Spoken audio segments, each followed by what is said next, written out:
Slash and Burn is a podcast about fanfiction. It is filled with loud swearing and explicit sexual description. It is not for children, nor the weak of stomach, nor will. Although we attribute to authors as best we can, we have no legal rights to the written works we discuss, nor the characters and universes upon which they are based. We also firmly believe that as long as what you're doing isn't hurting anyone else, whatever you do to get your jollies is all well and good. Join us and have some laughs over the world of fanfic. And seriously, this shit is filthy. You've been warned. Welcome to the magical realm.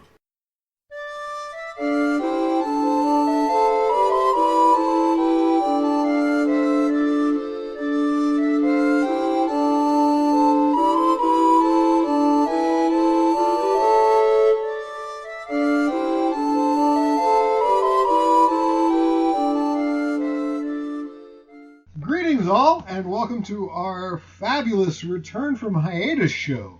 We both hope you did and are sorry if you missed us. There was an emergency baby, though, in case you didn't read the notes on this episode or listen to our ski-free apology cast. Apology cast. Yep. That should be like the title of this entire podcast. The apology cast. So, Kira, you want to speak on that for a minute and go into as much or as little horrible detail as you like? I think I'll go into moderate detail. Sure. My baby was supposed to be born on December 2nd or 8th, depending upon who you believe, which was like a week ago. Which was 13 or 7 days ago. Correct. However, my baby was born on October 31st. The story behind that is that I went to the bathroom at 6:30 in the morning. That's a pretty gory detail, right? Yeah. I was sitting on the toilet, and I felt really weird, and I had a terrible headache, and suddenly my neck started to, turn to the right, and I had enough time to think, oh my god, I'm having a seizure. And then the next thing I knew, I have felt a floating sensation as I was carried down the stairs on a stretcher, and then I was in an ambulance. And my husband was telling me that we were going to the hospital. So, just real quick, yeah. You say you thought, oh my god, I'm having a seizure. Had you ever had a seizure before? No. So you're some sort of precog who just knew what a seizure was going to feel like? Well, sort of. No. The thing is, I'd been having a lot of symptoms of preeclampsia that I was concerned about. And so when I felt this weird jerking sensation happening, I kind of just figured that I had been right all along. And so I remember being in the ambulance, and then the next thing I remember is being in the emergency room, and I was telling my sister about having a seizure, and then my head started to turn to the side again, and I had enough time to say, it's happening again. And then the next thing I remember after that is Chris holding my baby up to me in the delivery room because I had an emergency C-section. And that was at 8:57. So over the course of 2.5 hours, suddenly I had a baby. So if any of you who are our loyal and beloved listeners were like, those assholes haven't released a podcast in a month. What is going on with those assholes? First of all, take a look in the mirror, because you're the asshole. Because one of us almost died. Yeah. And the other one of us 1.5, really, had to get out of bed at 7:30 on a Saturday, because the other one almost died. So, who's the real victim there? That's true. Yes. But, that was some crazy shit, it right? Was, and I really appreciate you being here, even though I don't remember it. Yeah, no, you don't remember it. You were stoned out of your goddamned mind. I don't remember anything about, the 3 days afterwards. It's just all a blur. But so while she was explaining all that, you might have heard a very, very rude new human in the background who was making a bunch of noise with no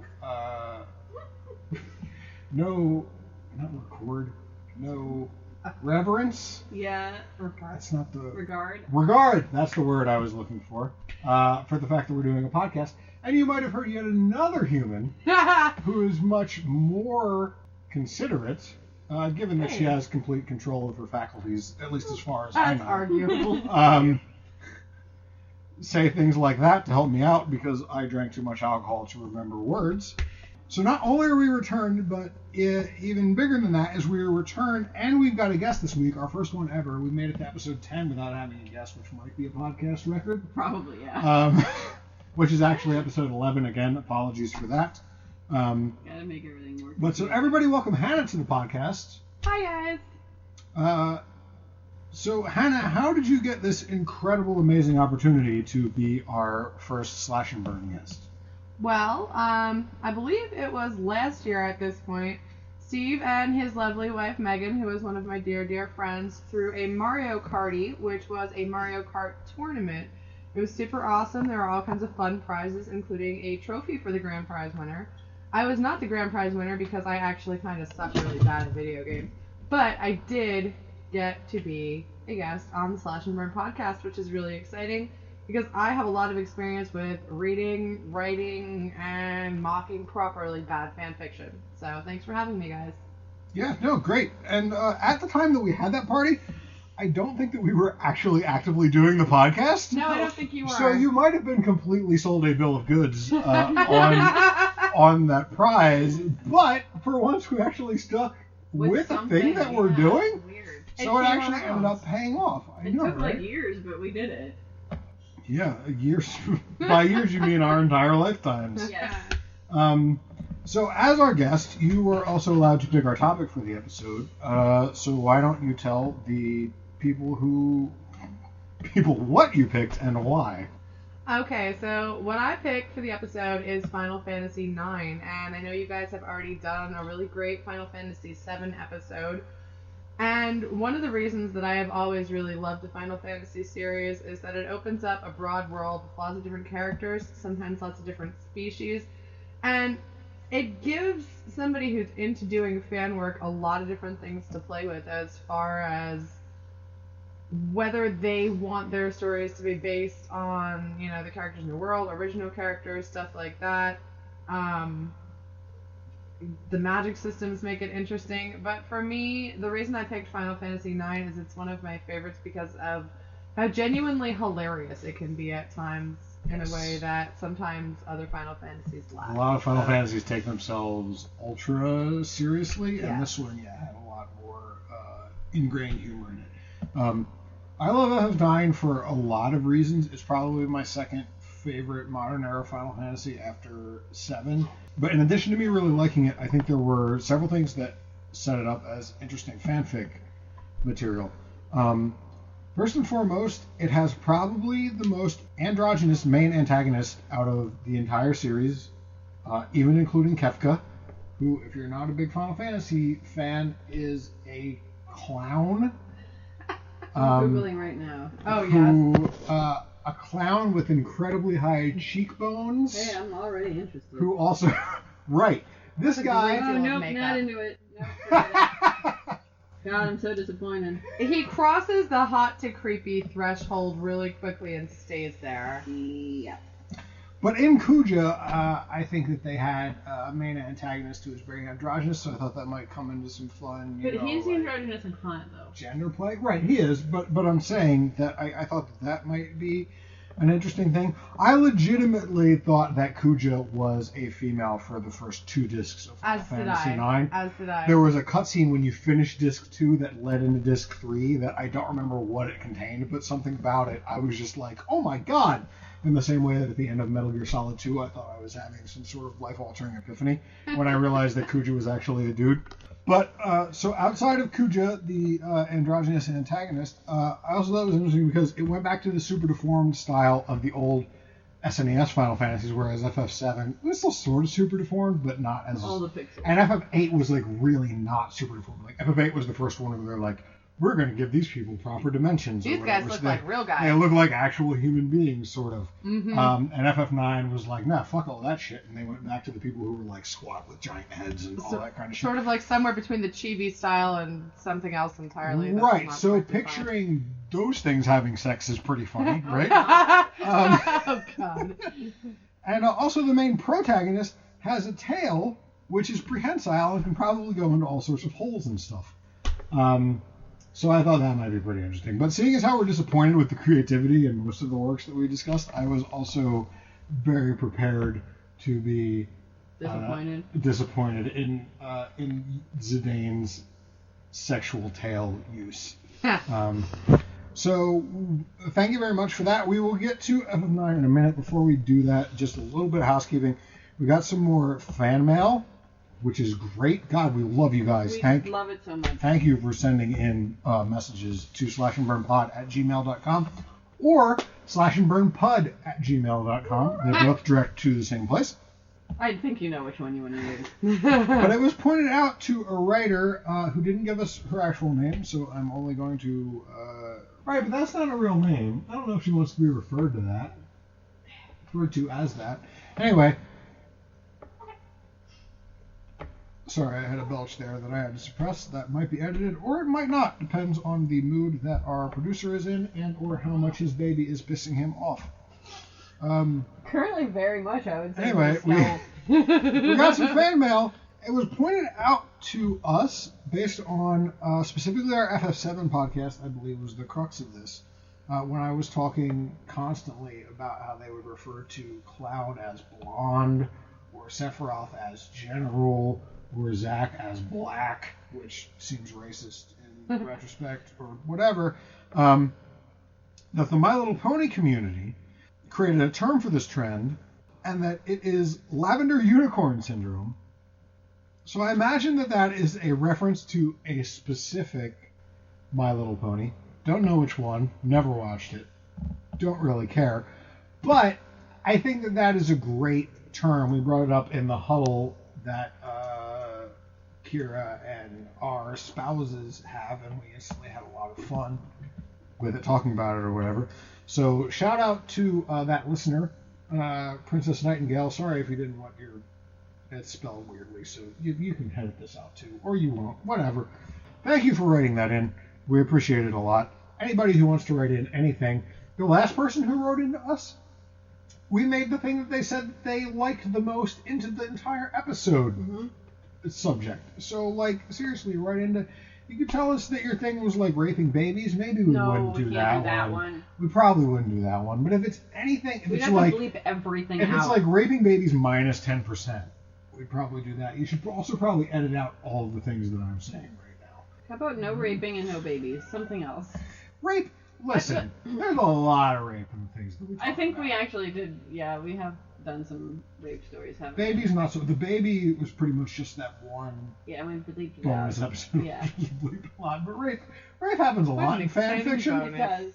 I don't know if you guys are aware of this, but non-con is a pretty big deal in the fanfic. I do know because I've written some. Right. All right. So with that, let's get to the stories. I think we all came with 2 this time around, but you 2 share one, and I actually have a third. Yeah, but it was an accident. So It was. right, and we almost shared another one, but I had the good sense to.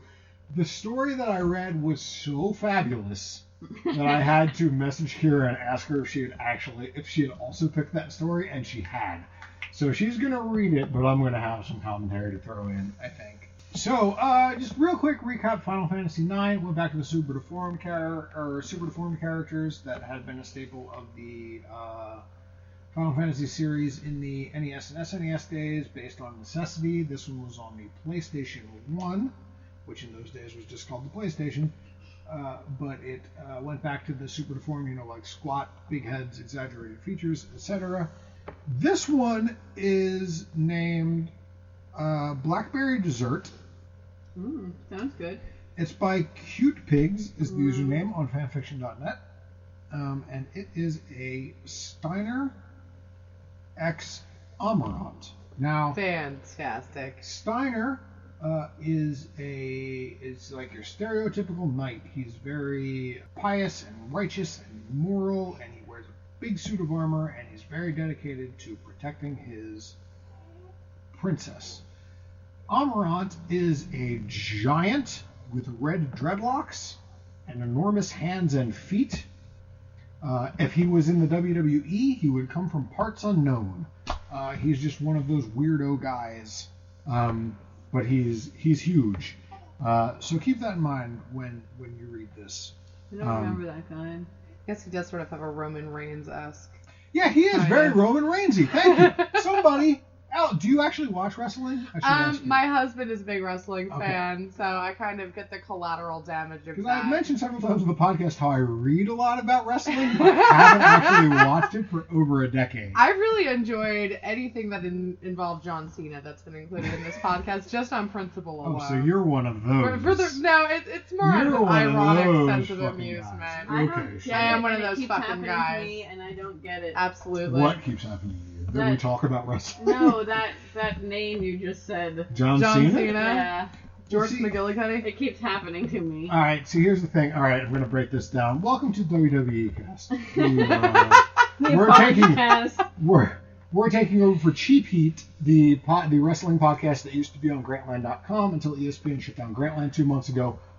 John Cena is the New York Yankees of professional wrestling. In that, only rubes actually root for John Cena. Mm-hmm. Now, there are some people who might legitimately root for John Cena because they were big John Cena fans in the beginning, or they're actually a fan of his technical expertise, or dude actually has an incredible ring presence. Or they really like jorts a lot. They really like jorts. Yes, he inherited the jort kingship from Stone Cold Steve Austin when he retired because of neck injuries. But most people are John Cena fans because they're either 12-year-old kids or 40-year-old dads who just root for the good guy who is the good guy who does good stuff and makes good moral choices. Whereas most smart wrestling fans, or smarks, as they refer to themselves. Really?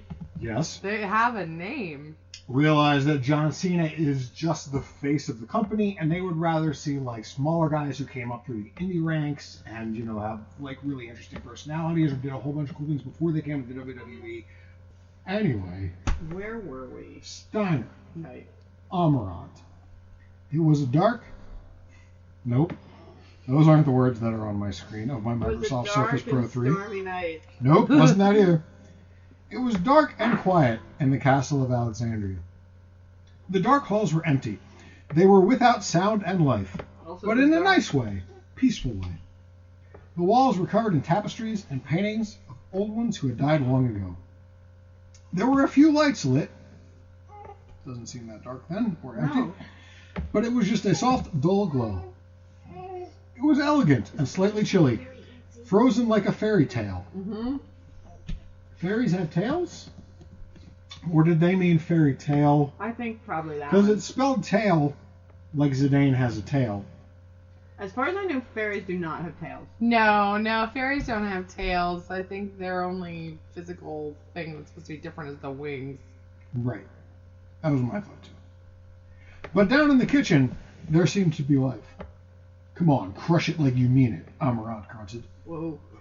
Do it how you know like I like it, Steiner. How you know like I like it? Steiner squatted, probably supposed to be squatted, over the most delicious-looking blackberry pie. The smell of it was all around the room, warm and tangy, sweet and moist. Oh. Now you got two of us groaning.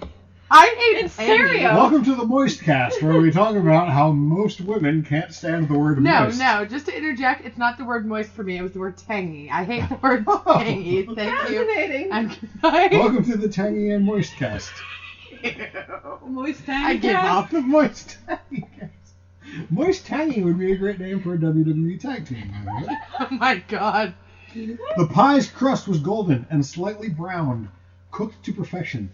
Sugar could be seen sprinkled on top, and the blackish red color of the berries oozed out of the open bits of it. Honestly, they're making me pretty hungry. You couldn't see that, but I made a accommodating gesture towards Kira at that point. Steiner's face was hot. Little droplets of sweat ran down his face. He was embarrassed and turned on. He was hesitant to sit on the wanted... That's what it says. He was hesitant to sit on the wanted to please Amarant by placing his bulbous rear upon the pie. He wanted to place his bear, spelled as in the forest animal. He was hesitant to sit on the wanted to please Amarant by placing his bulbous rear upon the pie. He wanted to place his bear, spelled like the animal anus, onto that warm, delicious pie so bad.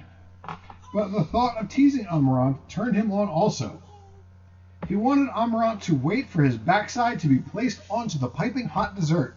He wanted him to command him to sit on it. He wanted him to be just slightly angry. He wanted him to let the anger drip out. He wanted to feel that squishy, smelly pie all over him. That's really intense. Every one of those had a full stop after. Also, question, is this leading up to pie farts? I really thought this was going down the cake farts rabbit hole. Sit on the pie, you dirty rust sack, Amarant demanded. Yes, Steiner was finally getting his wish. This pie? Steiner teased, licking his thin lips playfully. Amarant set up the messy kitchen counter that was littered with dirty pots and pans with a clank. Sat up from the messy kitchen counter that was littered with pots and pans with a clank, knocking many of the items onto the floor. He didn't care. Amarant slammed his fist onto the counter with force. Another loud clank sounded in the warm, smelly kitchen. You better smash that pie. I want you to put it all over you, he said loudly. Don't make me tell you again. Steiner stiffened. He couldn't let Amarant, spelled incorrectly, wait any longer. He couldn't wait himself. He was a filthy mess and he wanted this so bad. He plunged his rear into the pie with a squish. The blackberry filling splattered all over him. Bits of crust and filling flung onto the floor and some of the walls. He rubbed the pie, using his hand to pick up some of the floor off the floor and rub it into his bare, spelled like the animal, chest, which was hairy and sweaty. Well, there you go. It's like a bear. Oh my god. Amarant inhaled the salty, sweaty smells that mixed with the pie's scent. Ew. Ew. Steiner continued to rub while simultaneously squatting up and down on the pie, making horrendously disgusting noises. Oh my god. Steiner slid his finger onto his chest, the pie filling clinging to his finger. As he continued to squout up and down, he examined his finger. The substance was more liquid than berry-like now due to all the sweating. A little hair stuck up out of it. He looked at Amarant. Amarant sneered. You know what I like, you maggot. Steiner nodded, and then cautiously sniffed the filling on his fingertip. He stuck his tongue out slightly and gave it the littlest lick, then a bigger lick, then sucked his finger clean. You're pathetic, you know that, Amarant said, stroking his own chest with such sweaty satisfaction. Yes, I'm a dirty boy, Steiner replied. Steiner farted into the pie. Yes. I'm sorry, I didn't Steiner tried to say, but was cut off by Amarant. You waste! You complete waste! Get over here! He shouted. Steiner got up from his messy pie seat. Messy pie seat. Yes. And slowly walked over to the large, muscly man. Get on your hands and knees, Amarant said, filled with anger. Steiner did as he was told, and then Amarant got behind him, and with his big, meaty hands gave Steiner one strong spank across his bum. Ooh! Steiner exclaimed. Slut? I'm guessing that was exclaimed by Amarant. Steiner wasn't speaking to himself, but it doesn't specify. Amarant continued to give Steiner his firm punishment. Every spank was forkful and rough. Forkful? Forkful. Sweat and pie filling fell off his backside with every beat. Oh my god, where did you find this? Fanfiction.net, I believe I mentioned. I'm shocked that this wasn't found somewhere that it's more fetish geared. Steiner gasped and moaned. Oh, I'm sorry, he whispers. His whimpers grew louder and louder. Are you really? Amarant asked while still pounding his bum with his big meat claws. I'll be a good boy, Steiner cried out. Oh my. And then Amarant stopped. You will be my good boy. He let Steiner down and Steiner replied, Yes, Amarant. Amarant gave Steiner a warm smile. Come here, good boy. Steiner came in closer and was embraced by Amarant. They laid there in the kitchen, surrounded by bits of pie and their own stinky sweat. Ew. They locked their legs together and sighed and cooed. Finn. So, that's the end? That's the end. There is no more other than that.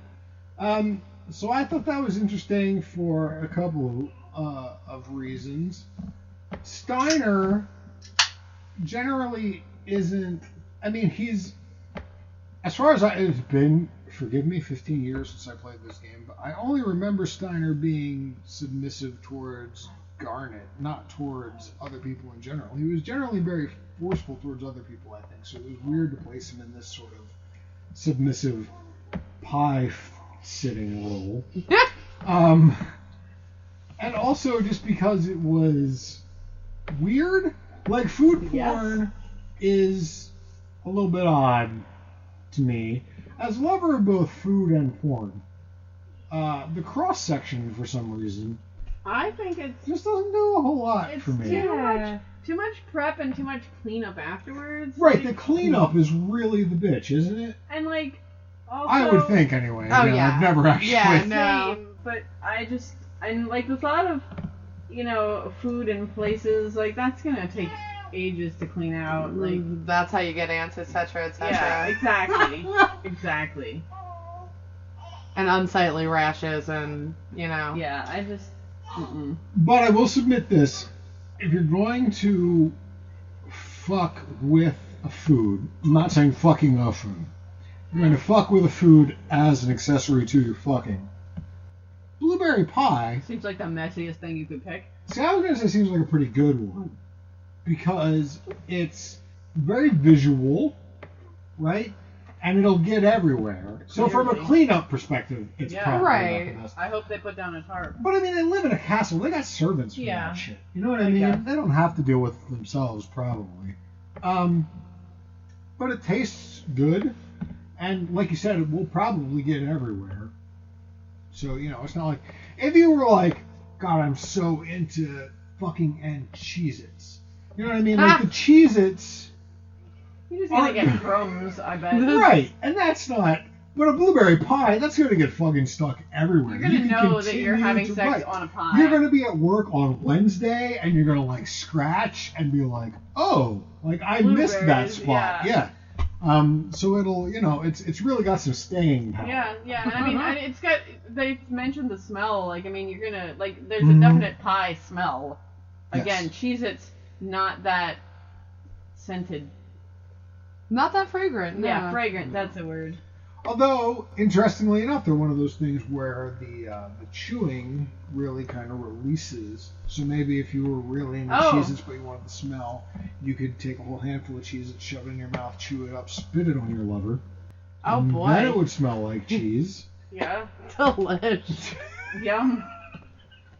I'm just thinking, spitballing here. Like, no pun intended. I was more thinking, like, if you rolled around on them, like, that would probably crush them up, too, and then maybe that Yeah, would but also without the... Alright, if you're real sweaty, sure. And they clearly were. And they were. But I think without some moisture to go with it, it's not going to really... The same way that you put a couple drops of water or a small ice cube into a glass of very fine scotch to release the aromas therein, I think the Cheez-Its, if you don't add some moisture to them, are really going to smell like a whole lot. Yeah, I can get behind that. So any general thoughts other than what we've discussed on that one? That again was a blackberry dessert. I'm sorry, I believe I said blueberry a moment ago. You did, but I know what you meant. Either way, very dark and berry. It's still going to be a mess. Going to be everywhere. Yeah. Exactly. In fact, I think a blackberry might be more messy than a blueberry. Oh, yeah. Like, stained so much.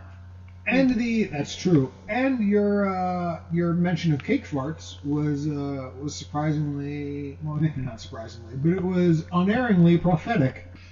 I've got a raspberry white Russian, and Kira has a story for us, I believe. I do, and it is about pickles. This one is the one that Steve and I both found, but I guess I found it first. I'll let her have it. Yeah. Anyway, this is a story, and it is on Archive of Our Own. What are you laughing about? It's a story. Oh, a lovely lady. Sorry. Spring, I'm doing that thing that our producer. That's the way we are. That was perfect. Thanks. Anyway, Please leave that in. This episode is gonna be like 8 hours long. Anyway, this story is called, it's on Archive of Our Own, and it is called Lindblom Delicacy. If I'm not saying any of these names right, I think let it's me know. Lindblom, but I won't. Lindblom Delicacy. Yeah, I won't get into shit about that. You could say it. And it's by Salarta, and the summary is a princess, a gate, and a bag of pickles. And that's a space gate, not agate. Correct. Like Yeah. Precious mineral. Okay. That is correct.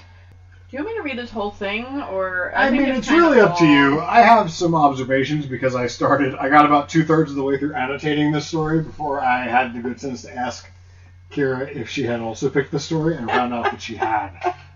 So I'll summarize and read excerpts. How does that sound? Sure. Okay. That's what I was gonna do. Garnet in this story is apparently in a bag. She's the Princess of Alexandria. She's trying to get out of Alexandria because she believes that her kingdom has been infiltrated by concerns counter to her safety. So she's being smuggled out by her loyal knight Steiner. But she is being smuggled out in a bindle, which is referred to in the story, I believe, as a hobo sack, that is filled with pickles. Yes. And she apparently hates the smell, which I don't understand because I personally really love pickles. Yeah, I think, now again, it's been 15 years, I think there was some mention of the fact that these pickles are a delicacy, but to most people they smell super good. Yes, absolutely. Okay. That was mentioned multiple times in the game. Okay, alright, well that makes more sense to me then, because, yeah. So, she's in this bag. The bag's contents clung to her nude figure. Her clothes safely stashed in a separate small bag to avoid the same disgusting pickle taint. I just really enjoyed pickle taint. That's the name of my gore cover Yeah. All one word, right? Thoughts of soothing warm baths washed over her in place of the cold, clammy food soaking into her skin. A rising pulse of pain in her cramping arm forced her to move, and with it the surrounding ephemera shifted. I'm thinking this person is using a thesaurus, because... Yeah, this is a total thesaurus, bro. Though the cramp loosened in her bicep, she paused as something else took its place. Ah, Garnet cried. Its touch made her pussy wince. But more so, she paused when her strange situation took a stranger turn. It was so small and slender, and she felt it slip right into her exposed loins. Oh, it's inside my ... Not her ... Now, I'm going to stop you right here, because Yeah. this is where I was going to stop. Yeah, go nuts. Not an owner of a vagina other than my wives. That's offensive. My She wife's. just gasped My heavily. wife's, not wives. I only have one. Sorry, everybody. It's not. It couldn't. Could it? Like, Not you much. could just be not paying attention and then Something slipped whoops. in there. Yeah. I've never found something accidentally in my vagina, no. Yeah, Agreed. exactly. I've It's never not like happened you're upon like. that situation. It's not like you're walking through a park or whatever, and then like a fly goes into your ear. Like, I don't think it works Nope. that way. Right. Sure exactly. doesn't. Okay. There are a lot of biological precautions in place Right. to prevent There's exactly that there's situation. several from taking layers place. in the way. I'm just Yeah, making sure. sure. We Okay. specifically evolved so that pickles could not just slide into our vaginas. Pickles were our natural used to enemies be. for many, many generations. It to was the a point that serious we evolved problem. many pickle defenses. So, her arm stretched over her small figure, and her hand dipped into her sex to retrieve it. She caught the offending pickle between her fingers and slowly inched it from her depths. It rubbed along the inside, prickling, teasing, tapping her channel as it begged for stimulation and promised pleasure in return. On her labia's outer edge, she melted with hot desire that rushed out from her groin to the rest of her crumpled, discarded form. I don't even understand. It's pretty hard. Yeah. Like, what?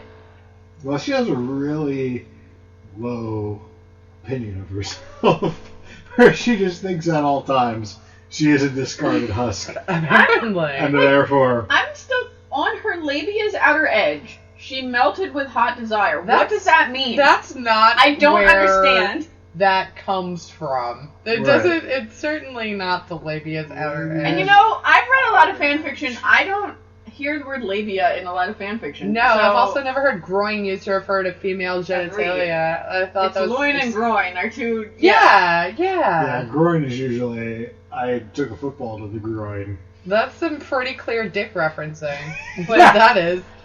So yeah, I was just like, I don't even. I'm curious if this writer owns a vagina or not. That was also one of my... All right, well, thoughts, yeah. I'll wait. And so she thinks to herself, because you know that she's thinking this because it's in parentheses. Hey, that felt good. I've been stuck here for what feels like hours with nothing to do but bounce around on a stick and listen to people talk. Even so, this is the most privacy I've had in my entire life. I could do anything in here, ... That thought echoed in the wake of a few pleasant ripples. Anything. Her hand returned to the spot where her loins ached. Every smooth swipe of touch stirred a dance of twitches. This is like a tongue twister. She rubbed her thick tuft of pubic hair, wild as the forest and fields that she recently traversed. She thought little of it until the day she plotted her escape on Tantalus. I don't know what. Tantalus. Thank you. Prima Vista airship. She reflected on that day. That was the part that really threw me off, because I didn't understand if she was saying in that moment she started reflecting on that day. I think... But that was supposed to be this day. You can't reflect on the day that you're currently in, right?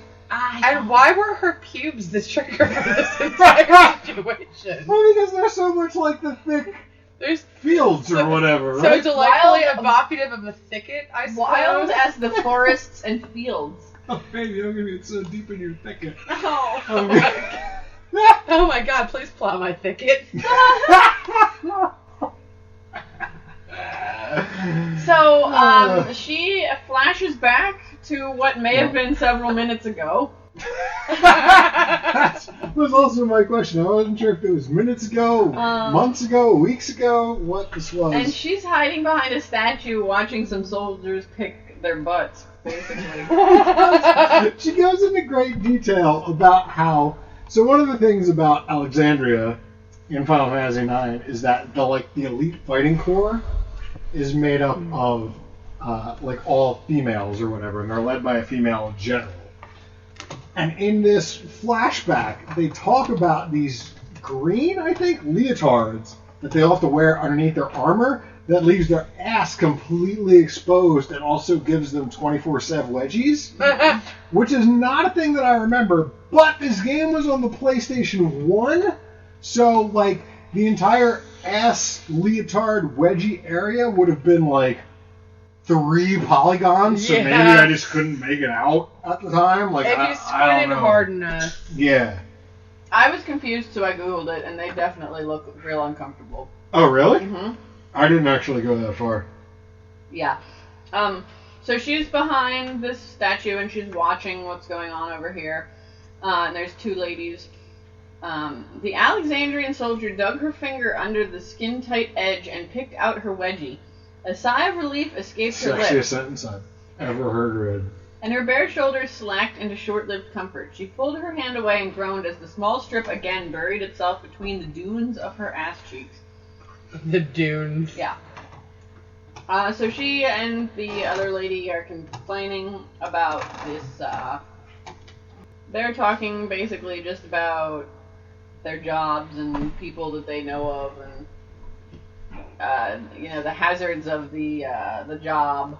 And she says, if their general likes it so much, she should have to walk around in them.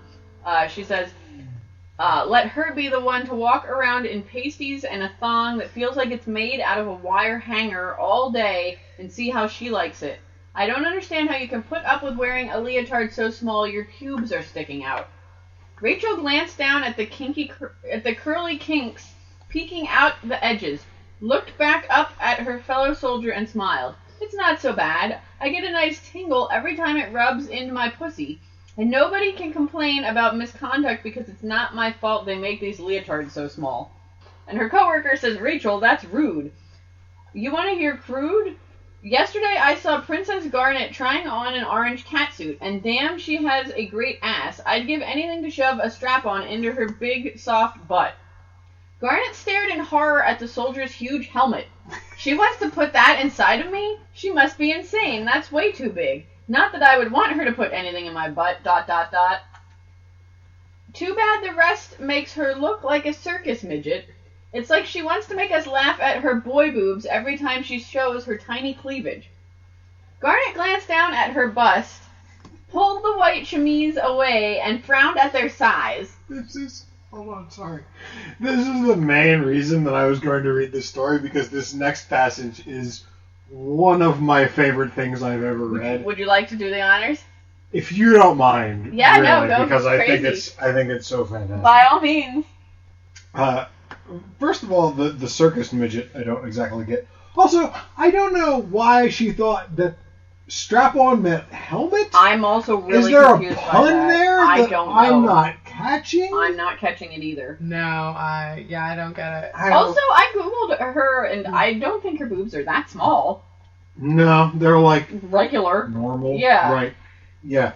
But I love this. Every time she shows her tiny cleavage, and it then has in parenthesis, boy boobs? Like Garnet is thinking about it. And then she has to investigate. Garnet glanced down at her bust, pulled the white chemise? Camise? No, Chemise. not that one. Shimmies. Shimmies. Chamois? No. ShamWow. Pulled the white ShamWow away and frowned at their size. Her mosquito bite nipples sank into themselves in the shape of small inverted slits. They were the cherries on her tiny sundaes of half-scoop vanilla bosom. I don't know that a more beautiful sentence has been written. Your English teacher in 11th grade is going to try to tell you that cellar door is the most beautiful phrase in the English language. Bullshit. It's that thing that I just said.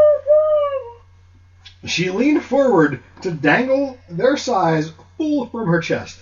Nothing. Her tiny teaspoons of sugar could hardly measure a fourth of her favorite teacups. Even her pendant, the large blue gem of their royal line, outsized the pair on her chest. She quietly sighed and looked back at the two soldiers. Yeah, isn't that couldn't beautiful? get over that paragraph. Couldn't get over it. When I read the description of this and it was pickles and masturbation, I was like, I can't really be this lucky. But like as I kept going, it kept getting better. I thought the same thing. Because I've been disappointed before. Yeah. Like when they had the materia and misuse of materia as a tag, and I was like, oh man, that's going to get jammed somewhere, and it didn't. But this makes up for it. Anyway, they continue to talk about the princess and whatever, but I don't think it's nearly as funny, so I'm just going to go ahead and skip over it. So we flash back to the current time when she's in a pickle bindle, and she panted with wonder. Her heart pounded excitement like a pair of orchestral drums. I'm sorry. I love that we picked the exact same spots to start our excerpts. Yeah. It's a beautiful work of fiction. It really is. She closed her eyes in her cozy darkness, curled up tighter, and reached with delicate hands for the closest object she could grasp. With a soft, firm squeeze, she slid the slippery pickle inside her loins. Ooh, Garnet gasped. Her inching rode every bump across her sensitive pink inner folds. The agonizing tease of sparked nerves unleashed pockets of pleasure she never before felt in her burgeoning life as a woman. I'm trembling. It feels wondrous. Should I be trembling? Hold it right there. She froze. Pickle lodged in her slit as she swung on her knight's hobo stick. Oh my god. White magic prayers of safe passage murmured from her lips, dreading the inevitable rush of light and fresh wind to the lingering stagnance of her slimy, moist abode. What is this guy even you doing? Slimy, moist abode. This Well, why do you classy. assume guy? Because no woman would talk about a vagina in any We're way. talking about him slimy moist abode. The single most eloquent, beautiful description of a vagina that has ever existed. So, what's happening is a guard, is questioning why they're visiting, and Steiner, who is carrying the bindle, is trying to explain it away, says he's brought his belongings, and that's all that's in the bag. Relief. Garnet sighed ever so softly as the tension in her thumping heart flowed into her weary muscles and dissolved amongst her reeking transport. Can we describe a little harder? Reeking transport. I'm trying to think what band that would be a cover band for, and I can't come up with a good one. I don't know. Neutral Milk Hotel. You're probably pretty good. As a princess, she knew better than to risk any chance of discovery. As a princess, she knew better than to stroke the ego of her starving loins and shift the cargo, disguising her nude little world. What? So, like, What? this and the next couple sentences are very confusing to me. So, the fiction that I constructed in my head to make it make sense and reduce the cognitive dissonance as best I could is that she's in the bindle, right? Mm-hmm. She's face down, ass up. Yeah. And she starts shimmying her ass down into the bindle as far as she can, and that starts making Pickles just... Wait, let me read it! Okay. She tightly gripped her green dildo, chomped on the nearest pickle, and groaned into her gag.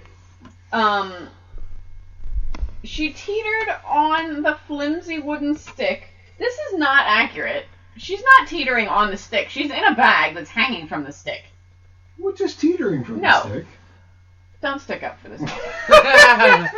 Rocking her bouncing ball of masturbatory glee as she pistoned her toy into her wet, sloppy mess.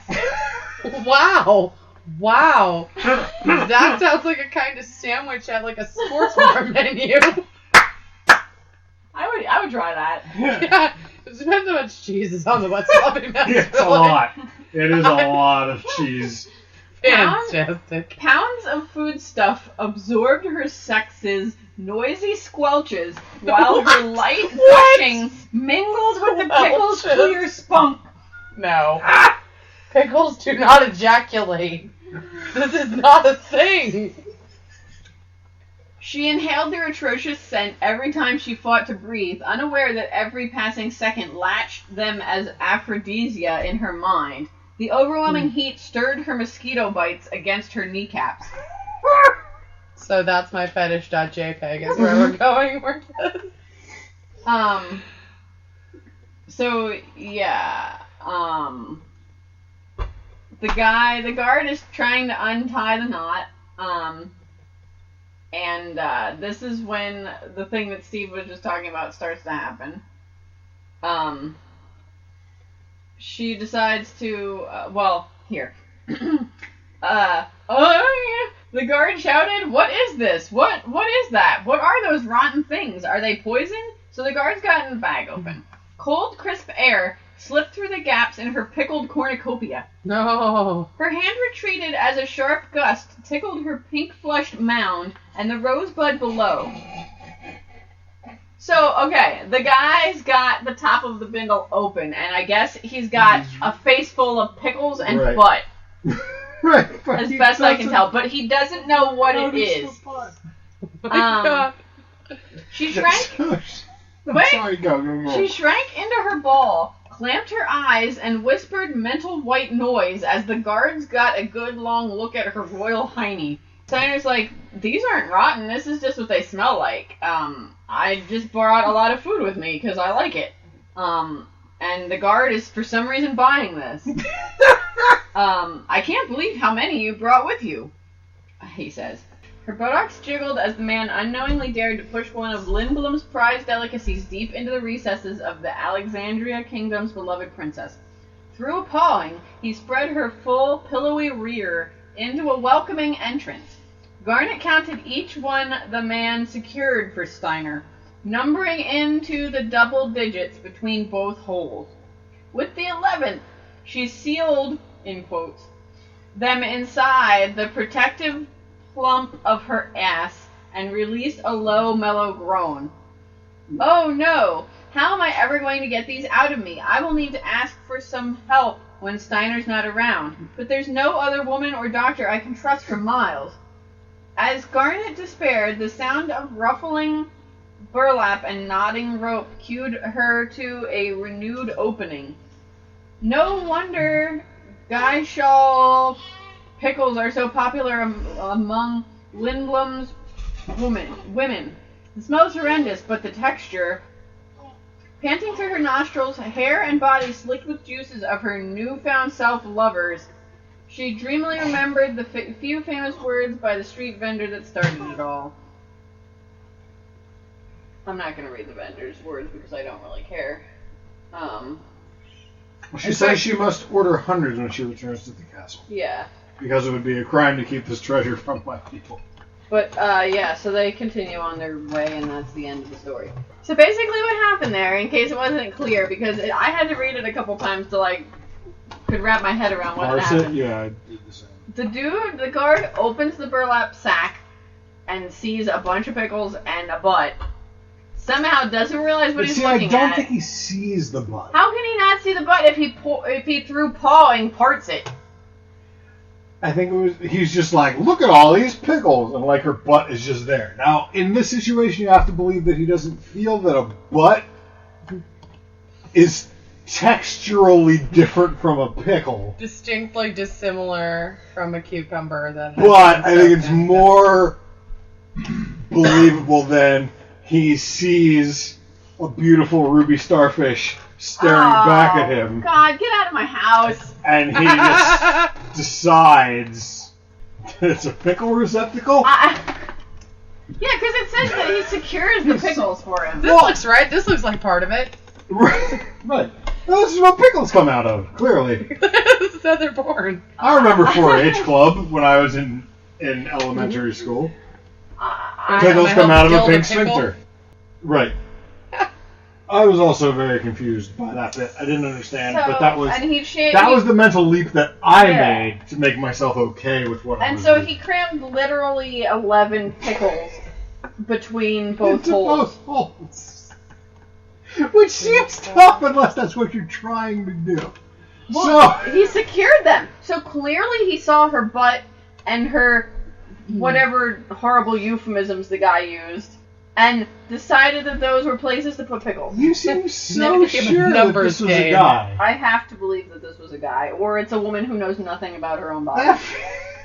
And that's just sad to me. I feel so sexist to me that you're so sure that this is a guy. I mean, gun to my head, I'd say sure, this is a guy. But, that story was great in a lot of ways. And it clung... speaking to my pet peeve in most of our episodes, I think it clung very well to the universe of the game. The pickles were a thing that was mentioned before. She was trying to get out of the city. That's not the way it happened in the game. But you could imagine that if the events of the game didn't happen, that's what could have happened. Yeah. And that's good enough for you? It is. It really is. Yeah. But the pickles just, magically... sliding their way into her vagina. That's a little far-fetched. Also, the guy just pawing at her ass and not realizing that it's her ass. That seems a little weird. But so that was the pickle story. I actually have a little surprise here that is a great segue. I'm excited. Okay, I hope that you are. So we have actually secured our first sponsor for the podcast. Ooh! Right? And it's the Council for Official Cucumber Knowledge. You, sir! So, did you know that cucumbers are great for all kinds of things? Like, we all know that cucumbers are great for scaring the fuck out of your cat and then posting it on the internet for the amusement of thousands of internet strangers. And as our last story so wonderfully illustrated, also as sex toys. But that's not all. Let's say you're having a problem at work and someone keeps stealing your lunch. What a bastard that keeps stealing your lunch. Did you know all you gotta do? Throw some cucumbers into your lunch. They'll have no desire to steal your lunch anymore. Do you have a really annoying house guest? Just start slicing up some cucumbers, and the smell will have them running for the nearest Motel 6. God. Let's say you've ended up married to me through some horrible choice of your own, and you're tired of me screaming obscenities at the 12-year-olds who are better than me at Call of Duty. You can just walk around the house gnawing on a raw cucumber, and you'll have your annulment faster than you can say he barfed all over the carpet. So the next time you need something so repugnant that it'll drive away anything slightly less repugnant, reach for a cucumber. Cucumbers, great for almost everything except eating and smelling. That was their tagline. For more information, be sure to check out cock.org for the Council for Official Cucumber Knowledge. And now back to the show. So Hannah, I think you had another one for us.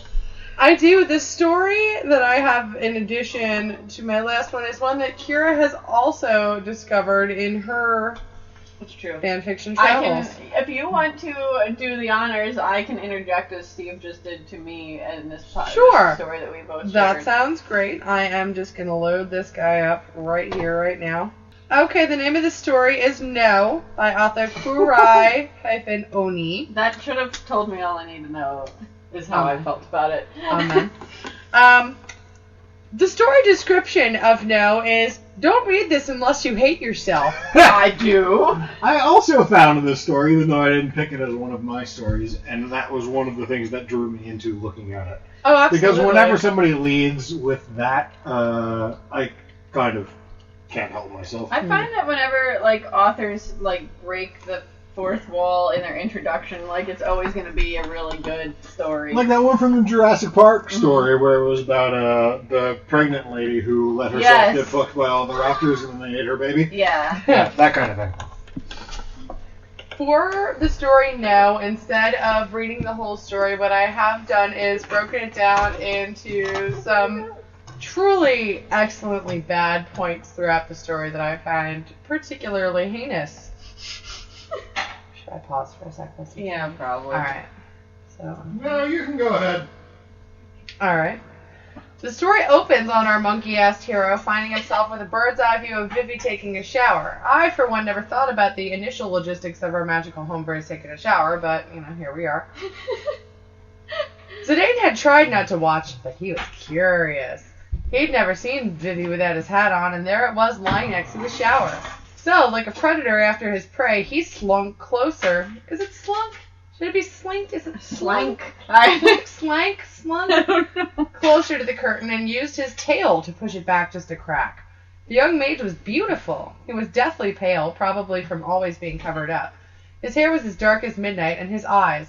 They had always been a piercing yellow, but they looked even better when Vivi's cute face wasn't covered. And so he found himself transfixed by the young boy. As he hummed silently to himself. His blue eyes slid lower down the pale body, and as he did, he felt an immense heat pool in his groin. Shit, he thought, I'm getting an erection from a boy, and it's Vivi. Damn it, I need to get out of here and quick. Aw, shit, somebody's got the weirdest boner right now. Well, his escape plan was wise, if ill-timed, because he was just about to turn and run when his gaze was met with a terrified one. Vivi let out a terrified squeak and moved backwards, but being the clumsy mage that he is, he tripped over his own feet and landed on his bare butt in the middle of the shower. He shyly took the hand that was offered to him and was quickly pulled to his feet. The blonde was suddenly filled with the overwhelming urge to jump on the boy, and being the straightforward guy that he is, that's exactly what he did. He crushed his lips on those of the smaller boy and just pushed him back into the shower. Well, that escalated quickly. Is anybody else disappointed that he's not a redhead? Anyone? Okay, I'm just kidding. This is totally fucking disturbing. I never pictured it that way, but I'm extremely confused just in general because I googled this character And he just looks like a black mage? Yeah. Yeah, that's the confusing aspect. That's kind of the idea. Yes, he's a construct that's basically built around his clothes, only he developed a personality and conscience, whereas the other apparently Black a Waltzes really did cute not. bod. Yeah. And a rather sizable cock, because I've also read this story. Yeah, it's just monster dangus. It's crazy. Zidane, what are you doing? Your clothes are going to get all wet. Oh, and why did you kiss me? Yes, that's definitely the secondary. This is secondary consideration. Because I felt like it. What's up? He met Vivi's lips again, a little more gently this time. At first, Vivi struggled, but soon he melted into the kiss, silently pleading for more. So when Zidane licked his bottom lip, he immediately granted him entrance and moaned as the muscle explored his wet cavern. The muscle explored his wet cavern. Like, that's Wet everything cavern. I hate about sex stories. That just reminds me of mollusks. Yes. It could also, that could be like half a dozen different sex acts. Yeah. There's how many wet caverns do you have? Let's count them together. This is the worst episode of on the Sesame Street 2015 ever. Sesame Street, right. Man, they're really getting progressive.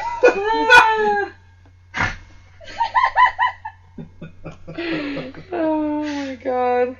They had a brief battle of dominance, which Zidane won, of course. After that, Vivi became completely submissive, like the good little Ookie he is. I can never figure out how that's pronounced, but... I think it's just... Ook? Ook? At any rate. Okay. Jesus Christ, I at don't any know. rate. This was back in the days before Final Fantasy games had full voice acting on everything. This is true, so there's a lot of back and forth. Zidane lightly tweaked his nipples and then broke away from the kiss when the need for air overwhelmed them both. He took a deep breath before wrapping his lips around the erect pink nub while he used his hand to twist the other. Once that was perfectly hard, he gave the other one the same treatment. Now, why did they manufacture him with nipples? Is a really important question, I think, because if a standard human male doesn't need nipples, why would this artifice of a being require these non-functional things? Regardless. So, blah, blah, blah. Vivi gets all blushy and sparkly-eyed and wants Zidane to get naked, and he does, and they engage in a confusing love no one should claim to understand. Zidane smiled and wrapped his hands around Vivi's growing arousal, and then, with some difficulty given the small area of the shower, took him in all at once. The mage moaned as his member was engulfed in Zidane's hot mouth. His moans grew louder as the monkey boy sucked and licked his manhood.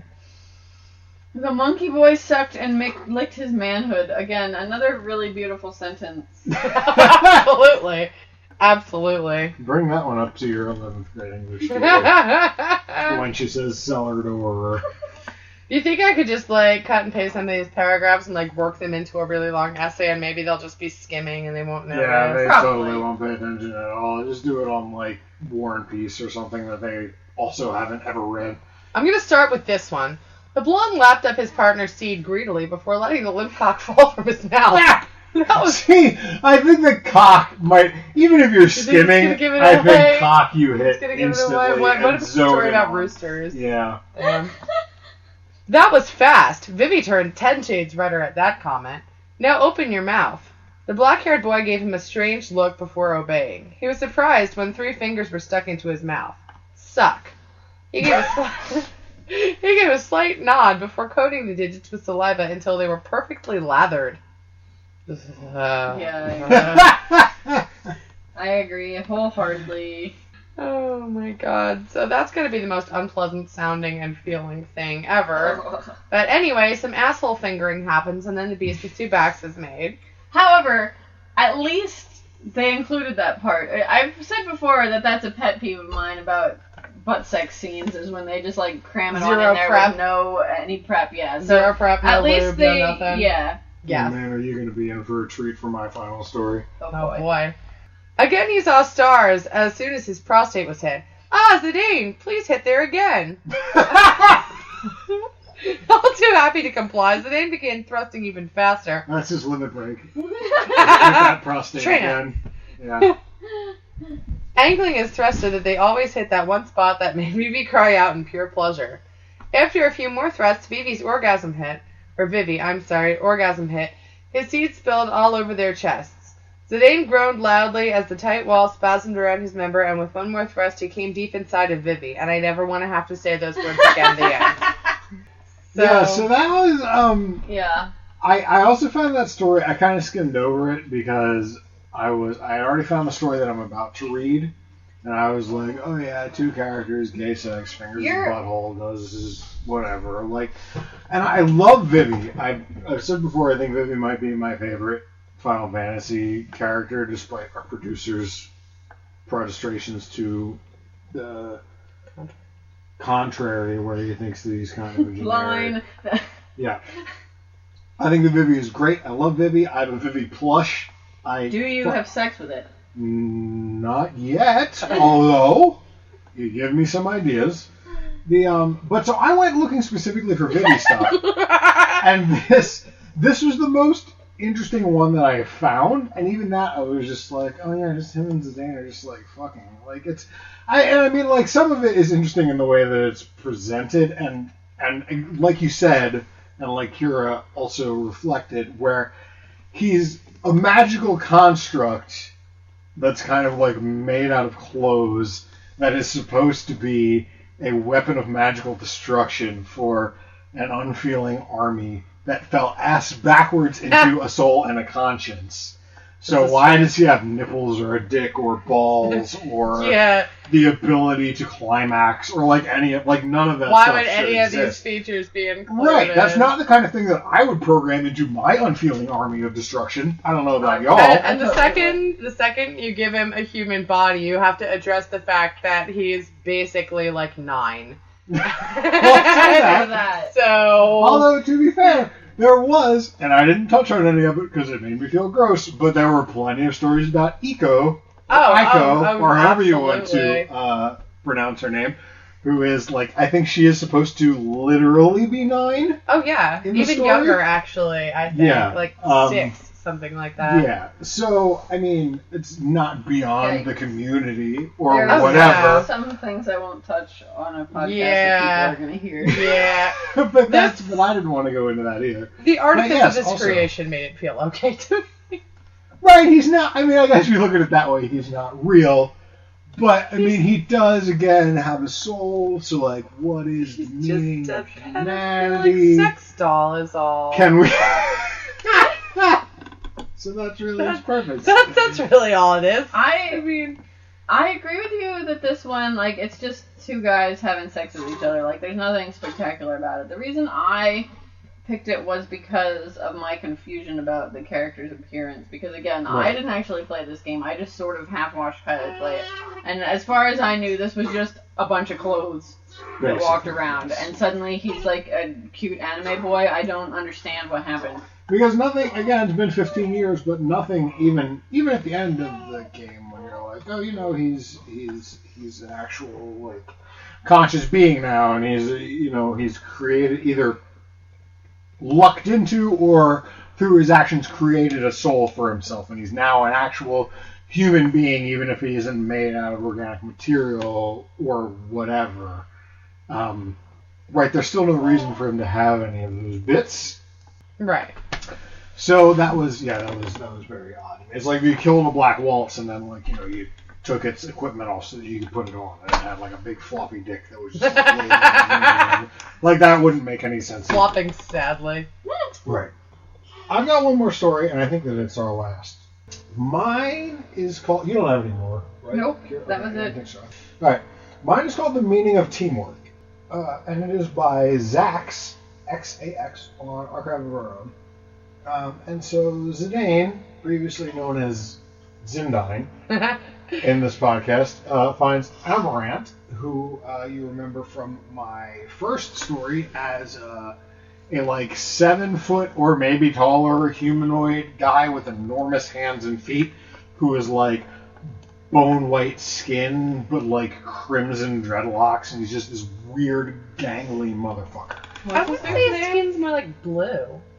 Is it more blue? I thought it was more really like feel like palish. What's this dude's name? Amarant. Or Can you spell that for me? A-M-A-Rant. Amarant. Looks blue to me. Okay. Well, they describe it as pale in this story, and that's the way I remembered it. So, The biggest point is that he is enormous, and his hands and feet are gigantic. The hands are upsetting me. Yes. Yeah. And he is a monk, which fits well in the Final Fantasy universe because those are characters that use their fists to punch things to death. So the fact that he has gigantic fists was, like it made sense and stuff. So Zidane, I'm going to call him Zidane from here on, not Zidane. Please. Finds Amarant wounded at the bottom of a staircase.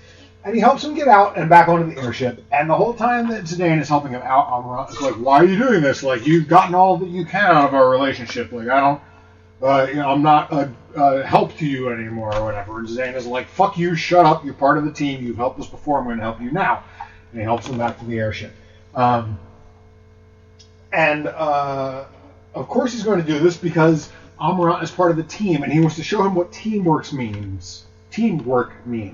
So even when they get back to the airship, and even though they have two very capable white mages amongst the party, Zidane is going to take it upon himself to heal Amarant's wounds, which include a very nasty gash that runs all the way from one side of his torso all the way around to the other side, past his ass and stuff. And so, he asks him to take off parts of his clothes, and he starts rubbing healing potions and whatnot into them, and he's getting more and more naked and whatnot. And this goes on for a while. This story, when I clicked on it, I figured it was going to be 1,000 words. Turns out it was says how many words it a is. jillion thousand words. You know that, right? This story goes on forever. But I'm just going to cut to certain parts of it. So Zidane says that he's going to do this instead of letting the white mages do what they do best. There's a whole lot of slow clothes removal and rubbing of ointments and lotions. And then we get to this point. Still, he smeared his index finger along the cut back and forth until it turned into a pale scar. He lifted his finger up at the end of the scrape, but almost unconsciously continued the motion, so that he was holding his hand over Amarant's bulging crotch. He froze in place, feeling his body heat against the palm of his hand. Amarant laughed, more like blowing a snort of air through his nose than anything that could properly be called a laugh, and grinned down at him. Zidane jerked his hand backwards, eyes coming up to lock with Amarant's, open a crack. He pulled a hand out from behind his head, so obviously affecting sleepiness and confidence as he cupped his dick, even curling the tips of his fingers under the stretched fabric. You want it? He said, voice low and rusty. It sent a shiver through Zidane, even though his cocky attitude was completely intolerable now more than ever. Come and get it. He ground his hand across his hardening dick, then hooked the claw at the side with a thumb. His bushy, coarse red hair ringed all around his cock, his thighs fuzzy with the stuff. Oh my. Amarant was 2 heads taller than him, and his dick was more than proportionately larger. Huge and thick and already half hard. Hell, he was bigger than Zenrio was half hard. He tugged on it, his hips coming up... Another character. Oh, okay. He tugged on it, his hips coming up minutely to thrust against his rough palm. How does he know what this other character looks like? I guess you're led to believe that Zidane has had clandestine gay experiences with most of the other characters in the game up to this point, I guess. Okay. That's not canon, right? No. Oh, okay. I was going to say, because I'm going to have to go back and play this game, but okay. Or maybe no. Zidane rolled his eyes even as he felt his cock stiffen more at him. Fuck, putting on a big show of jerking Stupid off. boner. That's how I feel most of the time, to be fair. He didn't have many standards, but he absolutely refused to let Amarant get even more full of himself just by bending over. Yeah, because you'd be doing me such a favor to let me jerk you off.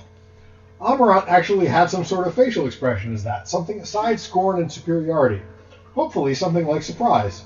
You're so selfless, getting off such a chore, but you do it just to satisfy me. Amarant almost looked annoyed now, his brow furrowing as his mouth curved down into a tiny frown. He had to bite his lip to keep himself from grinning. How about you do me a favor and jerk me off, Zidane ventured, cupping and pulling at the prominent bulge in his pants. I'm all about taking care of friends, you know. And everything he'd said, that was what soured Amarant's expression the most. He absolutely could not resist grinning in his smug, sneering face. He freed his belt with a quick tug, unbuttoned his pants, and spread the fly.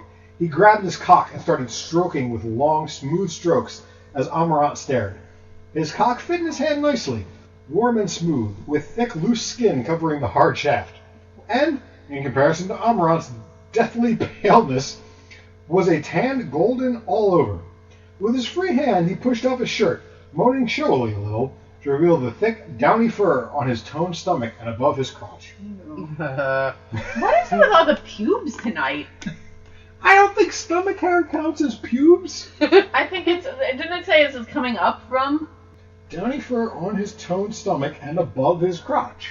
Yeah, above his crotch. My stomach is above my crotch. No, I'm taking that to be. Continue on. Amarant Pubes seems in my mind. Amarant seems to get a little of his resolve back, though, and started talking again. If you're so ready you just whip it out, how about you climb on? And here he squeezed the base of his cock so that the whole thing bulged out a violent red. And I'll show you a good time.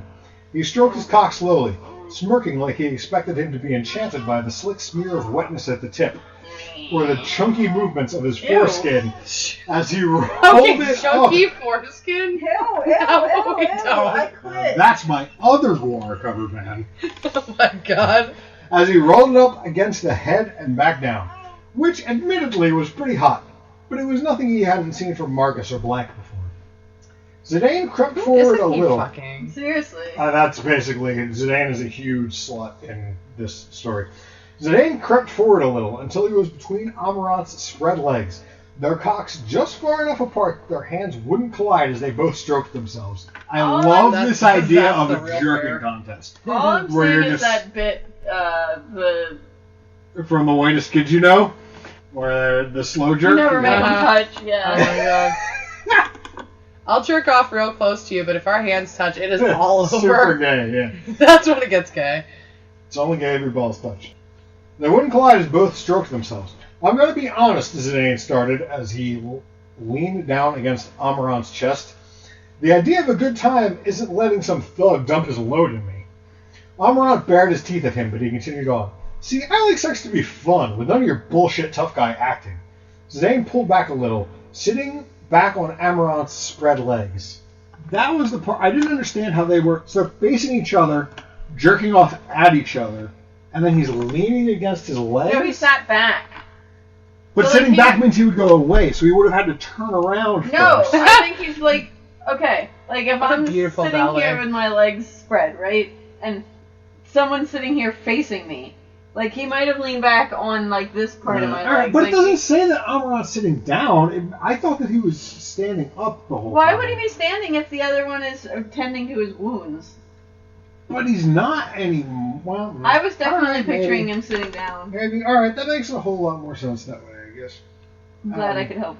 Plus, I probably just saved your life if we're going to get into favors. Amarant bared his teeth again, like he thought it was intimidating instead of kind of silly at this point. But thankfully, after what was probably the tensest 30 seconds of jerking off with another guy in his life, which now takes the crown of my favorite phrase in the English language that has ever been written. There's a lot of those tonight. Amarant glanced up at Zidane with an expression gratifyingly close to nervousness on his face, and knocked aside his hand to take a hold of his cock. And here we have the problem with gay sex again, with the pronouns not being properly distinguished, but I believe this means that Amarant stopped jerking himself off to start jerking Zidane off. That is Everybody with right. me? Yeah. Okay. Yes.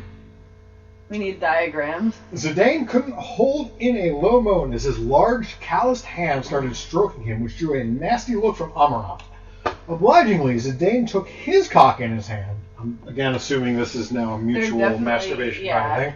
Admittedly pretty huge length sticking up above his hand, the whole thing dark and red and hot. He leaned closer, taking in the rank, dried sweat smell of Amarant's body. It wasn't a particularly nice smell, but it hit some primal space back behind his sinuses and sent a bolt of arousal down to his cock. Oh, that's a long path. Okay. Amarant's hand already slick with his pre-cum. He tipped forward a little, their cocks glancing off each other in a movement that made them both groan.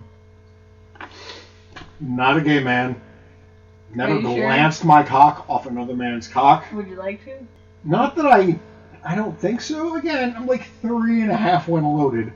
I don't know that would make me groan, even if that was, you know what I mean? Like, that's a weird... I mean, if you're just like so in the moment, like people groan just from, like, touching your leg or whatever. If you're that, I suppose. like, into it, I don't know. Amarant's handwriting slipped with his pre-com. He tipped forward a little, their cocks glancing off each other in a movement, and they both groaned. His free hand coming down on Amarant's hairy belly. Thick slabs of muscle covered in a little concealing fat. He moved his hand up, pushing his shirt up like he'd wanted, to reveal his chest, his large pecs drooping down. Ew. What? Large pecs don't droop. Fat nipples jutting out. Oh, no. That's an unattractive descriptor of nipples. Amarant hissed and groaned as he jerkily tugged on one, trying to keep his rhythm on his dick. So, I'm guessing that Amarant is jerking off Rub your belly and Zidane. pat your head. Exactly, except it's someone else's cock and your nipple at the same time. That would be so fucking hard. Yeah. That'd be really, even for a monk, that's gotta be tough. Oh my god. Amarant, for his part, kept fluttering his hand up like he wanted to touch him but didn't want him to, like, no. Zidane finally put a stop to that, grinding their hips together, sliding his slick cock against Amarant's huge length. They both kind of shuffled and slid against each other, letting go of their cocks as they humped uncoordinately against each other. I really like how awkward this is. Like, I'm going to get to that in a moment. Zidane leaned down, balancing his hands on Amarant's tense stomach, and Amarant reached down and took his hips in hand, pulling him close and really grinding hard. Zidane yelping as the very bases of their dicks touched, pressing back against their pubic bones. That doesn't sound pleasant. Amarant took the opportunity to shove his hands down the back of Zidane's pants, now that he was practically lying on top of him, kneading his downy ass. Also in the running for best phrase in the English language. All I can think of is the fuzzbud. Seemingly surprised by the golden fur he had covering his hips and ass, Zidane groaned, trying to grind against Amarant and push his ass back into his grasp at the same time, only really managing to wriggle around and drop his loose pants further down his thighs, the fabric starting to bunch and tangle. Now, I'm going to stop there for a second. This is a different exploration of gay male-on-male sex than I am used to encounter. So, it's very possible that my cis is showing by saying this, but aren't they doing this wrong? like, you're just like slapping your dick up against another dude's dick? Yeah, no, that's totally a thing. It is? That doesn't seem pleasurable at all to me. It doesn't sound to me like they're like slapping it. I think slapping? it sounds to me like caressing. Yeah, it's like, sliding. But it specifically mentions grinding it up against the pubic bone like that. Like, No, I'm that doesn't seeing it sound that they're sexual. pressed together so hard that they're like... I just think Not having a flop penis, all I don't know if you realize how fucking uncomfortable that I do not. actually sounds. It really does. Like a lot. That's like just pushing your dick into a brick wall. Like, yeah! Exactly! Oh. I don't see how pretty that's good. fun in any way. I don't know. To me, it seemed really, really off, which made me earlier, you said with the pickles in the vagina, you said you thought that was a chick, or you thought that was a dude. Do you think this is a lady writing about dudes just mashing their cocks together as hard as they possibly can? I think that's highly possible. That, or it's a dude who's into that? I mean, there are guys who like getting their balls stepped on, Yeah, so I I know, guess that's anything true. is Saw that possible. video that time. But that does not, even if I were into dudes other than our waiter at the Italian restaurant the other night, I don't think that would be a thing that I would want to do with them. Like, that just seems profoundly unpleasant. See, maybe it's because I've read a lot more of it than you, but And I that's don't what I was wondering. picture it as being, like, if the author is perhaps female and is trying to write a scene like she has read about in which the dudes are just kind of like, rubbing together instead But of is that like... a thing that you read about frequently, where yeah. dudes just rub their cocks against Yeah, each other? yeah, a lot. Like, that's... Your baby is very opposed to the idea of Yeah, just running clearly the she house hasn't found the together. right fan fiction yet. She's got time. Like, I've basically come to accept the idea that scissoring is a porn construct that doesn't actually happen. It seems to me that dudes just mashing their cocks against each other would be roughly the same thing. Yes, but I don't know. Because I don't have a dick. Yeah, I don't know. I just thought that was odd. So through all this rubbing and chafing and stuff, Zidane eventually pops, and it just fucking goes everywhere, man. You know I love that. The author goes into gory detail about how matted their hair and fur gets, like, all over their chests and stuff. Oh my god. And he wasn't even the one semen penetrating. In all of these scenes, it's Amarant is like, so Zidane's thighs are, like, together, and Amarant's, like, shoving his dick between his thighs Okay. up to the point where they're, like, touching his balls and then, like, his cock. Okay. Listeners, And- if you could see the hand motions that are going on over here. And Zidane just blows from that. But somehow he blows it over both of their chests, which I don't understand the geometry of that I think I can. situation. I think I can see it. Maybe it's because I'm bad at geometry and Like- trigonometry, but I I can't think picture I can picture it. Okay, well, I'll leave that to you then. I don't want But everything gets all mussed with ropes of cum. to. Ew. Of course. They specifically mention ropes. No. They gotta stop doing that. But Amarant hasn't finished yet, and he commands Zidane to blow him. So Zidane starts, like, he kneels down and he starts, like, doing stuff to him, but he doesn't actually start blowing him or whatever. Suck me off, he said again. Like, the only reason he wasn't already doing it was that he hadn't heard him before. Zidane did an extremely rapid cost-benefit analysis in his head, which is one of my favorite things to do, is a cost-benefit analysis in my head, so I related to this more than anything else in the story so far. Admittedly already sinking down Amarant's body, he'd probably be, I think it's supposed to be in here, but it's not, even more insufferable if he thought he'd charm Zidane with, like, his huge hot dick or whatever. But he did really want to suck him off. He'd just have to keep working against Amarant's dumb, self-centered attitude, he thought as he sunk level with his dick, the head smearing wetness across his cheek. Open up, Amarant said, and moved his other hand down like he was going to pry his mouth open or something. Zidane shoved it away, and he thankfully didn't try that again. He bowed his head down just a tiny fraction, but enough to press his lips against the slick head of his dick. He tasted like he smelled, heavy and sweaty, kind of rank, almost but not quite objectionable. I don't know how you smell heavy. Ew. That seems like an adjective that shouldn't be attached to an olfactory. A smell? Yeah. Amarant bit his lip to muffle the rumbling groan that shook his body and whipped his hand back to press down on his head. This fucking gay sex and the pronouns is such bullshit. His hips pistoning forward to shove half his cock into Zidane's mouth. Zidane pulled back, coughing, and glared up at him, because choking people who were actually willing to suck you off was so rude. Amarant grinned back in an expression that was halfway between a grimace and showing his teeth, and Zidane was really starting to think that angry grimace was the only expression he could make while having sex. So, maybe not go right back to sucking him off, Zidane thought, and licked across the length of his cock from his coarsely haired balls up to the tip, wrapping his tongue around the head at his peak as it shot a thick strand of pre-cum into his mouth. Now, this is another trend that's going to continue for the rest of the story, where pre-cum just, like, fires like a fucking cannon, What is that a fucking thing? which is not my experience. No, that's more of a with it dribbling at all. situation. Dribbling is generous. Yeah. It's more like, I don't know, slug-like. It's just Like a kinda prairie dog popping its balls. tiny little head up out of the sand, kind of. Ew. That's No, kind mine- of beautiful. Mine was worse. Zidane grimaced at the bitter, salty taste, but still took the head of his cock into his mouth again. Amarant tried to push him down onto his cock again, a little less forceful and sudden this time, and Zidane rolled his eyes. Amarant arched up and growled a little, deep in his throat. Like getting Zidane to deep throat his cock was just a matter of finding the right position to put him in.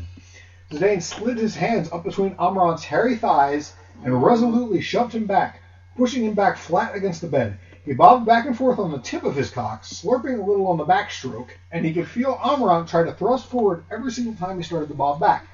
Seriously, he'd never fucked anyone as rude as this before, which also in the running for my favorite sentence in the English language. So this goes on and on for a while. They do different stuff in different positions. Amarant, since he's like 7 feet tall, Zidane's like 4 feet tall, he keeps like picking him up and like turning him around and shit like that. But none of it was particularly interesting until we get into some serious in-universe shit, which, again, is something that I'm definitely into because most shit is not very in-universe. It has to do with the magic properties of healing potions. So it appears that Amarant is really into fisting. And Zidane actually spends a couple of sentences. But his fists are huge. Right, pondering on the fact that the guy with the largest hands he's ever seen is really into fisting and what that means for the nature of the universe. But eventually, they reach levels that would be downright impossible if not for a high potion or two. So they're using the potions in the healing kit that Zidane was using to heal this grievous wound that Amarant had as lube for their anal adventures. God. Oh my gosh. Amarant gave him a little grin, which, since it was a facial expression clearly not an attempt to intimidate, was a surprise to Zidane, and pulled his hand back out of his ass. He pressed his fingers together and pushed forward again, shoving all 4 of his thick fingers into his ass. Zidane groaned, the sensation feeling weird mostly, even when Amarant shoved down to the knuckle and then even further, burying the crest of his hand inside. He pulled back, sliding out enough for him to wedge his thumb alongside the rest of his hand, and then pushed forward with enough force to sink the entire hand inside Zidane, down to the wrist in one movement. Zidane couldn't resist groaning at the surreal pleasure as Amarant stretched his asshole wide, but he still arched up, legs taut, and cock throbbing against Amarant's belly like he was going to stand up off his hand. I'm assuming that means like he was going to, like his cock was going to be like a tent pole, that he was, you know, like Amarant's here, Zidane's here, and then his dick is like this, so that's what's holding him up. I'm not really sure, though. Amarant apparently took that as him struggling to spread his legs wider, though, and he used his free hand to pull his legs apart, bearing his obscenely stretched out ass. Oh my. As his worked his fist back and forth. It felt incredibly weird to be stretched out like that. It probably would have been impossible, or at least painful, without the healing gel, but with it, the sensation of his flesh stretching was so surreal, his ass opening up impossibly wide for Amarant's ludicrously oversized hands. His tail was curling back and forth practically of its own volition, like an exceptionally pleased cat. God. Amarant, at least, was really into it. He focused on his ass, staring down with his brow furrowed, his dreads swinging back and forth against his shoulders as he twisted his hand around, working it back and forth. He pulled his hand halfway out so that it was breaking his ass wide open. Oh. The wide crest of his hand opening his ass up and then pushed back into the wrist. He was practically punching his fist back and forth, pulling it out to maximally stretch his ass. And it wasn't long until Zidane came with a moan, his cock spurting out wet lines all across his chest. Is he the other way around, I guess? He's on his back? That's not how I pictured it, but I guess that would be what happened. I need a diagram. Right. Arching up to shoot against his neck. That makes me think that it's not, and he's actually bent over, but his cock is like this, and it's just like splurt, like as he's... God. I know, right?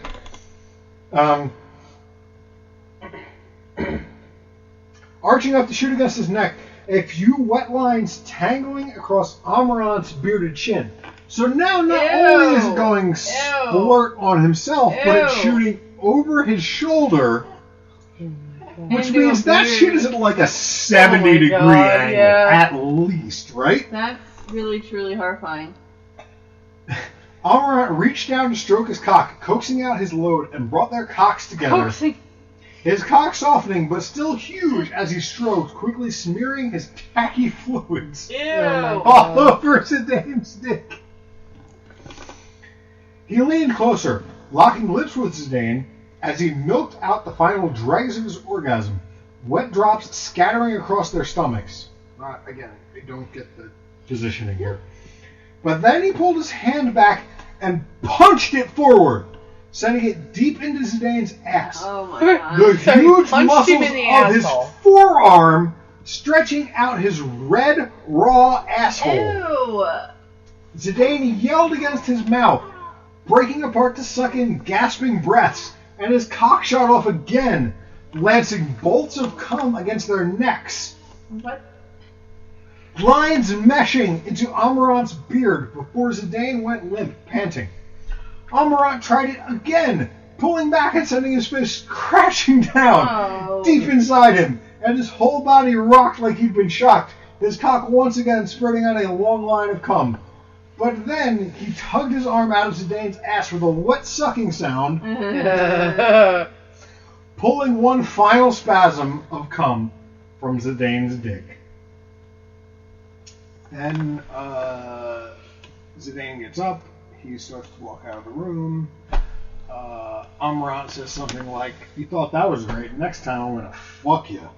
And Zidane is like, "Okay, well, you should probably clean up before anybody else gets in here." If he doesn't experience an anal prolapse before then, yeah. Well, I mean, that's what the X potions are for, right? I You use know the that. high potions for the lube, use the X potions for the post-anal care, Okay. and you'll be back like you were a virgin again, right? Yeah, exactly. Anal care. It'll if it's vaginal, it'll regrow your hymen. If you're anal, it'll be like you've never pushed anything out more than like a stage 3 on the stool scale. Stage 3. Yeah. Oh my god. Wow. So I do have one more tiny one here, but we're already way over time, and Hannah's got to go, so I'm not going to read it. Steiner farted into the pie. I already did that bit. So do either of you have anything to mention about that final fisting story that I presented to y'all? I'm horrified because I looked up his hands online. Knowing what the size of his They're hands huge, are, right? They're Yeah. like almost the size of Zidane himself. Yeah. deeply disturbing. Yeah. That's super alarming. Yeah.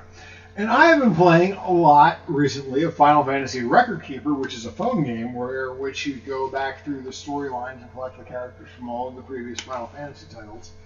And so that has made me think a lot more about FF9 before I even started reading this, and man, did I enjoy that game.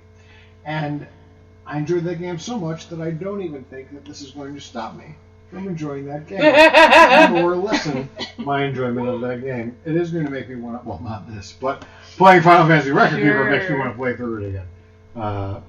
Because I could be, you finished FF9, right? Oh, yeah. So, FF10, I remember, there was the boss battle that you thought was the final boss battle. And then it was like, fuck you, here's another boss battle from a guy that you never saw before, ever, and guess what? He's the real final boss.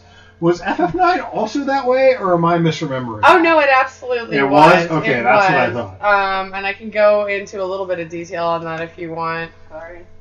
In that you get to Memoria, and this whole time you think that Kuja has pretty much been the main villain. And then you find out, and this is an added element. Spoilers! Spoilers. Spoilers for a 20-year-old game! That makes certain aspects of this even more disturbing. Kuja and Zidane are technically brothers, as they are Yes. genomes who have both been created by Garland. Much like Cloud and Sephiroth, This is true. Square, come up with an original idea, for Christ's sake. And Garland, who is not even the main bad guy, the main bad guy is actually Necron, who created Garland. And you really don't hear about that guy until about 3 No, seconds. before literally, kick that you guy's play ass. through 70 hours of this fucking game thinking that Kuja is the big bad.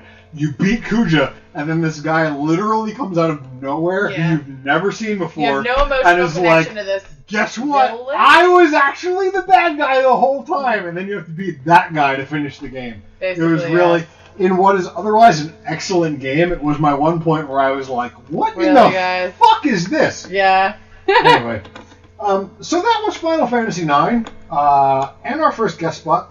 Thank you very much, Hannah, for joining us. Thank you so much for having me. Thank you, everyone, for listening and not giving up when we went silent for like 2 months. Please keep writing and talking to us and telling us what you think and what you like and what you don't like. Get in on the ground floor of this slash and burn training, because we are like a train that is going to the moon, only it can also have oxygen systems on it, so we won't suffocate and die on our way to the moon, even though it might take a long time, which it probably will, like a lot of years. But so, you know, like, I wish I had been listening to My Brother and Me, episode 10. You know what I mean? So now I could be like, oh yeah, I was listening to My Brother and Me, episode 10, when Justin had to poke Travis in the knee to keep him from falling asleep. Dude, you have no idea how tired I am. But you could be that for us when we're 200 episodes deep, and we're the most popular podcast on the planet, except for Serial, which isn't even a comedy podcast, so who the fuck cares? I enjoyed it. You could. I didn't even listen to it, although I really feel like I should. You should. Anyway, you could be that for us. So write to us, slashandburnpod@gmail.com or slashandburnpud@gmail.com. Slashandburnpod on Twitter.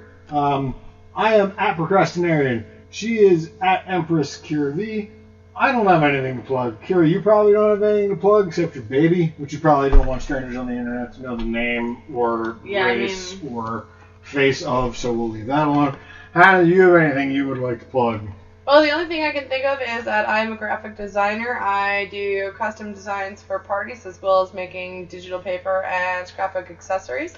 You can visit my shop online on etsy.com/shop/firstbloomdesigns. That's all one word. Yeah, so do that, because she's really fucking good. I know. Thanks, Steve. Firsthand. And she's good at crafty stuff. I was at her wedding this weekend, and she had, like, gift bags for everybody that were all, like, personalized and shit, and she had blankets and, like, all kinds of crazy shit. She's great at this kind of shit.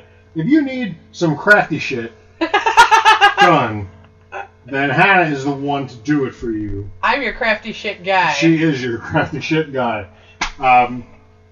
But thank you to everybody who's written into us. Thank you to everybody who listens to us. Please tell your friends. Put a review on iTunes. We love you all. We'll be back to a more regular schedule if I can keep Kira awake. I'm sorry. God, she's literally falling asleep as I'm punching her. I'm punching her and her eyes still won't open. He's not exaggerating. It's happening just like that. Ridiculous. Like, people have a baby and then they think they can just fall asleep in the middle of a media empire. Like, they have no idea. What would our cucumber sponsors think if they knew that you were falling asleep right now? Buy cucumbers, but don't eat them. Use them for everything but eating or smelling. Throw them at people you don't like. Cut them and then throw them at people that you really don't like. If you need... Say somebody murdered your baby. And you suspect that it was your next door neighbor, but you can't get any of their DNA because, like, search warrants and shit. Chop up some cucumbers, throw them on their back porch. The next time they come on the back porch, they're going to walk out there, they're going to smell the cucumbers, they're going to spontaneously projectile vomit all the way into your yard because that's how disgusting cucumbers smell. You collect that shit in a test tube, send it off to the CSI guys. They'll be like, we got his DNA now, he's fucked. And then there'll be a special episode of Law & Order SVU about you that there's going to say is not about you, so they don't have to pay you any money. Mm-hmm. But at the same time, that motherfucker also going to go to jail for killing your baby. So cucumbers, don't eat them. Do everything else with them. I've been Steve. I'm Kira. And I'm Hannah. Thank you for listening to Slash and Burn. We love you all. Have a good night.